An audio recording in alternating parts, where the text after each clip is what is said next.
Assalamualaikum warahmatullahi wabarakatuh. Perkenalkan, nama saya Nur Fadila Nugrawati Dwi Yalni. Saya adalah CPNS Provinsi Kalimantan Utara. Kali ini saya akan membawakan sedikit materi tentang pelayanan publik.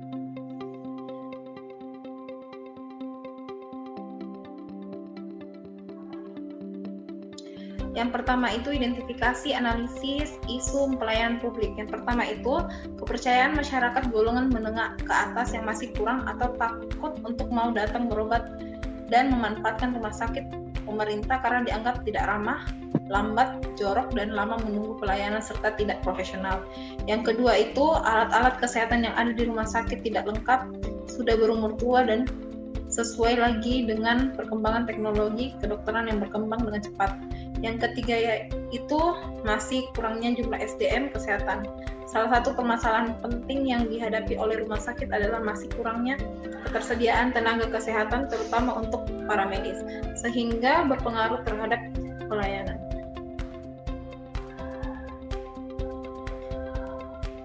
Selanjutnya itu bentuk-bentuk pelayanan publik di tempat saya bekerja yaitu RSUD Tarakan. Yang pertama itu pelayanan instalasi patologi klinik, yang kedua itu pelayanan instalasi bedah sentral, yang ketiga itu pelayanan instalasi rawat inap perinatal, yang keempat itu pelayanan instalasi bank darah, yang kelima itu pelayanan instalasi rawat jalan hemodialisa, yang keenam itu pelayanan instalasi rawat inap pasien jiwa, yang ketujuh itu pelayanan instalasi farmasi rawat jalan, yang kedelapan itu pelayanan sistem penjaga keamanan atau SAPAM, yang kesembilan itu pelayanan promosi kesehatan rumah sakit atau PKRS, yang ke-10 itu instalasi rawat jalan pelayanan medical check up, yang ke-11 itu pelayanan instalasi rawat jalan, yang ke-12 itu pelayanan instalasi rawat jalan klinik VCT,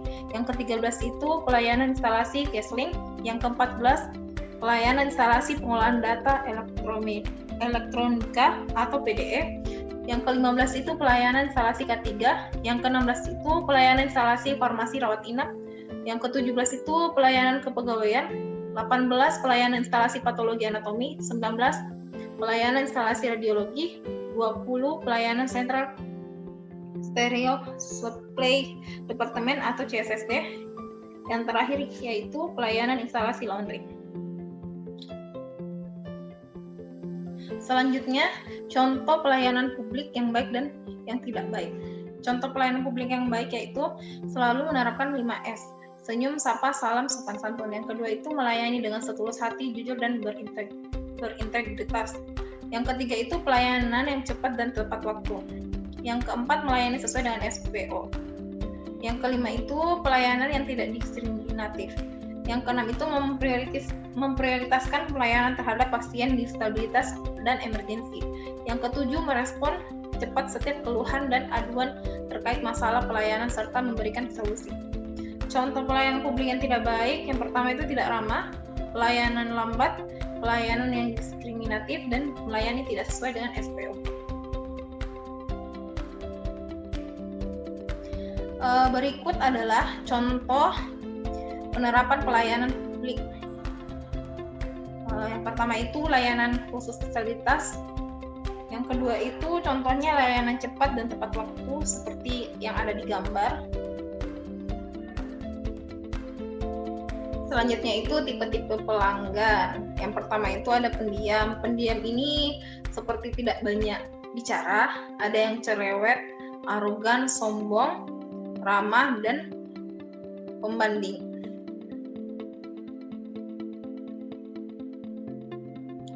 Yang terakhir, tanggapan saya terhadap tugas yang diberikan kepada saya itu tugas yang diberikan ini sangat menarik, tentunya menjadi evaluasi dan semangat bagi peserta untuk lebih meningkatkan pelayanan publik di tempat peserta sedang bekerja.